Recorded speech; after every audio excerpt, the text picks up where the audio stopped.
Setelah Mahkamah Konstitusi memutuskan pemungutan suara ulang untuk Pilkada Kabupaten Empat Lawang pada Senin 24 Februari 2025, Polda Sumatera Selatan menegaskan akan memperketat keamanan dan menyiapkan personilnya. Pengamanan dilakukan di semua tahapan PSU, mulai dari kampanye, debat publik, hingga pencoblosan, karena berpotensi rawan gesekan antar pendukung. Saat ini pihak kepolisian tengah berkoordinasi dengan KPU dan Bawaslu Empat Lawang untuk memastikan pelaksanaan PSU berjalan lancar. Pengamanan juga akan melibatkan personil Satbrimob Polda Sumsel yang dilengkapi peralatan.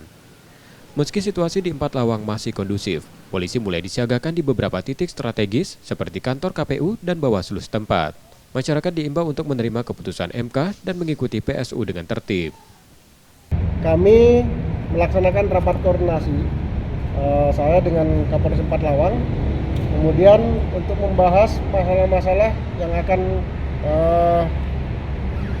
langkah-langkah yang akan kita ambil ya pada saat PSU di Empat Lawang nanti.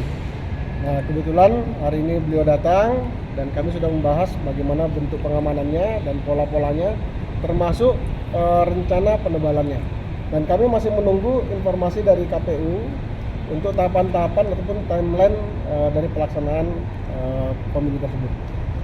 Tiap tahapan pasti akan ada potensi kerawanan, dan itulah yang kita antisipasi dengan penebalan personil yang kita kirimkan.